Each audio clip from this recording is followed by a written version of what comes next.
کس کی کھانی چاہیے اور قسم ٹوٹنے کے کفارے کے بارے میں آج ہم جانیں گے۔ قسم یعنی اللہ کا نام لے کر وعدہ کرنا یا کوئی بات کہنے کا نام ہے، اور نبی کریم صلی اللہ علیہ وسلم نے فرمایا اللہ کے علاوہ کسی چیز کی قسم نہ کھاؤ۔ اور سب سے پہلے تو یہ بات اپنے دماغ میں رکھ لیں کہ کسی چیز کی قسم نہ کھائیں۔ مثلا اکثر لوگ اپنے امی کی، ابو کی، بیٹی کی، قرآن کی اور کعبہ کی، نبیوں کی، جنت کی قسم کھا لیتے ہیں۔ یہ تمام قسمیں غیر اللہ کی قسمیں ہیں۔ اب رہا خانہ کعبہ جو کہ اللہ کا گھر ہے، دینی اعتبار سے قابل تعظیم ہے، مگر اس کی بھی قسم نہیں کھانی چاہیے۔ نبی کریم صلی اللہ علیہ وسلم نے فرمایا جس کسی کو قسم کھانی ہو تو وہ اللہ کے نام کی قسم کھاؤ یا خاموش رہو۔ یعنی اگر آپ کو جب کبھی ایسا موقع آ رہا ہے کہ قسم کھانا ہی پڑ رہا ہے تو آپ کسی کی بھی قسم نہ کھاؤ، کیونکہ نبی کریم صلی اللہ علیہ وسلم نے اس سے منع فرمایا ہے اور واضح کر دیا ہے کہ اگر قسم کھانا ہی ہو تو کس کی کھاؤ؟ اللہ کے نام کی کھاؤ، ورنہ خاموش رہو۔ اس طرح نبی کریم صلی اللہ علیہ وسلم نے فرمایا جس نے اللہ کے علاوہ کسی اور کی قسم کھائی اس نے شرک کیا۔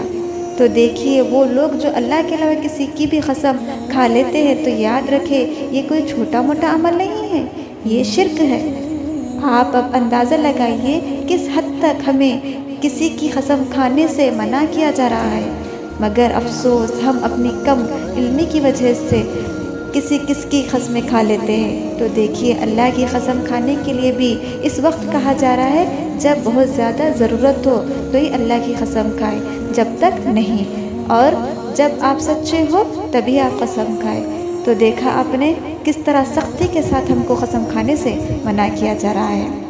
اب رہا قسم کھانا اور اس کے ٹوٹ جانے پر کیا کفارہ ہوگا۔ تو دیکھیے قرآن میں سورہ مائدہ میں قسم کے کفارے کے بارے میں بتایا گیا ہے۔ اگر انسان قسم کھاتا ہے اور وہ ٹوٹ گئی ہو تو اس کی ادائیگی کیسے کیا جائے؟ تو اس کی ادائیگی کے بارے میں 3 مرحلے ہیں۔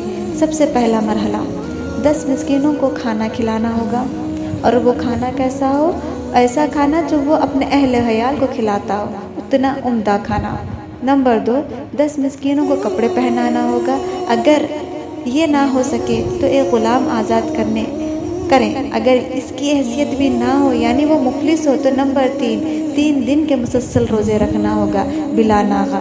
تو اس سے بات یہ معلوم ہوتی ہے کہ آپ کو 3 کاموں میں سے کوئی ایک کام کرنا لازم ہے، تبھی آپ کا یہ کفارہ ادا ہوگا۔ تو خاص طور پر آپ خیال رکھیں کہ کم قسمیں کھائیں، اور جب بھی آپ قسم کھائیں تو اس پر قائم رہیں، اور قسم صرف اللہ کے نام کی کھائیں، کسی چیز کی نہ کھائیں۔ جزاک اللہ خیر۔